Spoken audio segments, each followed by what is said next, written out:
Hello, this lecture is about Julie Stein, a major composer. The second part of today's lecture is about another composer named Frank Loesser, so this will be broken up into sections about both of those folks. Julie Stein was born in 1905 in the slums of London, England, and lived until 1994, and was the composer of several major musicals and a lot of very familiar songs. To avoid confusion, I have to say from the start, Mr. Stein was a man, despite having a first name Julie. As an aside, I have to say it takes quite some time for women to become credited as composers in the American musical theater. How bad is that situation? Well, the first woman to win a Tony for Best Director would have been, for The Lion King, would have been Julie Taymor in 1997. And the first musical with words and lyrics by women to win a Tony for Best Musical, when did that happen? Just a few days ago at the Tony Awards in 2015, when Jeanine Tesori and Lisa Kron won the Tony Awards for a musical called Fun Home. Julie Stein, however, Mr. Stein, who lived from 1905 to 1994, was the son of a butter and egg dairyman and part-time wrestler. And growing up in very tough times, his family moved to Chicago in 1912, where Stein got a very short career helping out his family by working in a drill press. Now, this would have been a large recycling type of machine that took scrap metal and compressed it into smaller parts. And they would do that by dropping an enormous cylinder down onto these piles of metal. And Mr. Stein, when he wasn't playing the piano, was working on a machine like this until an accident which left him without his thumb and one of his fingers, which really cut down on his ability to play the piano. As a result, Mr. Stein thought that he was ruined as a musician, but instead he turned to writing and turned to conducting. And by the mid-1920s, he was leading his own band on the south side of Chicago, which was a very popular scene for particularly jazz music, and writing the occasional song as well, including a 1926 pop hit called Sunday. In the 30s, he set up in New York as a vocal coach, and a few years later, he was in Hollywood working with major stars like Shirley Temple, Fred Astaire, several other people. By 1940, he was writing mostly what they would call stock music for B pictures. A lot of motion pictures, you might notice, especially not very good ones, tend to have this. If you're a really sharp listener, you say, hey, that suspenseful music from this old movie I'm watching sounds a lot like the music in another movie. Because very often studios, if they didn't want to compose an original score and pay somebody a lot of money for it, would create a library, a bank of just stock music that they would go to. Okay, we have a suspenseful scene, here's some suspenseful music. And Stein was hired, among many people, to sort of just churn out this content for Hollywood. A short collaboration, however, with the other person we're going to be talking about, interestingly, Frank Loesser. They got together and wrote a song called I Don't Want to Walk Without You. It moved Stein onto sort of the Hollywood A-list all of a sudden, and he became a huge, very much in demand composer. Stein also did some work for an organization called the Ice Capades. Now, you may have seen Disney on Ice, which is sort of an offshoot of this. But back in the 1940s and all the way into the late 1970s, a touring company would take Olympic ice skaters around the country in a sort of a variety, musical, spectacular type show, involving some sort of characters. And in the original days, before they started to sort of option existing characters, such as the Disney films and such, these companies would have original music, and they would have new musical numbers that would come as part of the Ice Capades, a pun on escapades. And so there was the Ice Capades of 1942, the Ice Capades of 43, etc. And Stein wound up composing music for them as well. You find that Stein, for a long time, had a career of sort of popping in and sort of just adding what was needed to existing material. Nonetheless, he has a list of shows that I think many folks have heard of before. His big breakthrough you probably haven't heard of was called High Button Shoes in 1947. He, in 1949, came out with a song called Gentlemen Prefer Blondes, a show called Gentlemen Prefer Blondes. It featured a song that has been made famous by two different actresses in two different eras, and I can't possibly think of two actresses who would be more different. One being Carol Channing, and the other being Marilyn Monroe. The song Diamonds Are a Girl's Best Friend.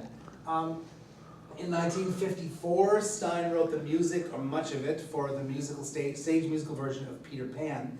A few notes about that. I think that's one case where the score to the Disney film has sort of created a lot of confusion, because it's hard to remember which songs are from the stage play and which songs are from the film. You Can Fly is in the film, I Won't Grow Up and I Got a Crow and some of that would be in the stage play. It goes back and forth like that. But Stein's music is probably one of the more memorable things about Peter Pan. Peter Pan is also probably known as being a pioneer in the use of an effect called flying by Foy. The Foy family, F-O-Y, still work out of Nevada today, and their entire business as a family is coming into theaters and showing folks how the best way to make the illusion that your characters can fly will work for your particular theater.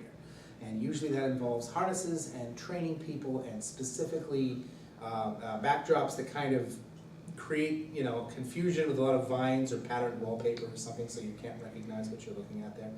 And Peter Pan is probably one of the best known examples, and even to this day, the Foy family is still the folks who put that together. The other probably noted song in the musical there is probably the ballad Never Never Land, which has been redone as a jazz standard and as a pop song and a group of other things. Stein went on, however, to produce a piece in 1959 that I want to talk to you about a little bit more extensively. Now, I sometimes would get asked if I have a favorite musical, and I really don't think that I do. I think that is about whether the musical meets the demands of the moment, you know, what you need to say. However, if I were to ask you what the most historically significant musical might be, you might be surprised to hear that in many respects it could be 1959's Gypsy, and here is why. Gypsy is sort of the Kevin Bacon of the American musical theater. Everything connects back in probably less than 6 degrees to Gypsy. When we were talking in an earlier lecture about the fall of vaudeville and how it turned into burlesque, okay, so some of that is the backdrop for this show. In fact, it's the life story of a very notorious performer who went through that, particularly the burlesque scene. It is another piece with lyrics by Stephen Sondheim. Mr. Sondheim actually came onto this project and again wanted to write the melodies as well, and in this case was flat out told that the star, who was Ethel Merman, someone else we've talked about here in this class, Ethel Merman did not want to work with an as yet unproven and young person as a composer and felt, well, why don't you just let him write the lyrics? We have to bring somebody in who's a little more experienced, and they hired Mr. Stein to sort of, again, fill a gap, and in this case, an entire score. In addition to that, Gypsy features music that has become pretty much iconic to the American songbook, and it does so in such a way that it manages to usher in another very important and very significant era in the musical, which is the era of the psychological character study, particularly of its central character. An awful lot of musicals, once the late 50s and the 60s hit, realized that the next stage would be to build your show around one very bankable, very reliable star, and that with that particular star, we would create a character which was very complicated and which we could explore all different sides of and really take apart. Some shows that we won't even talk about in this course, because there's just not enough time, from the 1960s include The Music Man, Man of La Mancha, Maine, we'll talk about that one a little bit. A lot of times, shows that are putting all their eggs in the basket of one very important central character. And this would continue, well, it still happens a little bit today, but it was just a trend that seemed to continue from about 1959 to about 1969, I'd say. Probably wraps up a little bit with Sweet Charity. And it becomes this sort of thing where we have this one star that we really want to showcase, and then we kind of build a show around that person. In Gypsy, in the case of Gypsy, the producer, who was named David Merrick, optioned Gypsy Rose Lee's memoirs. Now, Gypsy Rose Lee is probably, if you know of her at all, you know of her as a stripper, or at least a person, one of the first people supposed to take all her clothes off on stage. Not true. She certainly did a very provocative striptease, but she never took much off. She was also a much smarter woman than anyone gave her credit for. She wrote several books, several plays. She sort of forced herself to develop into becoming a more well-rounded intellectual. In her early career, she was one of those folks who was just kind of famous for being famous. She managed to step onto a stage at Minsky's, burlesque house, and became front page news for very suggestive and very with a very sexual overtone to her act. And by the end of her life, she had turned out a very fascinating autobiography, a memoir, about particularly her life growing up in vaudeville and her relationship with her mother.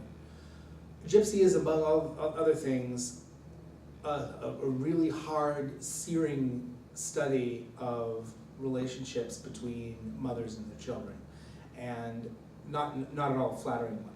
And the plot, which is another one of the plots that I'll go into a little bit of detail rather than one we'll skip over. Much like Oklahoma and some of the others, this is one that I think rates an actual conversation about the plot. So we're going to take a slight break here, and when we return, I'll be telling you a little bit of the plot and the story behind Gypsy.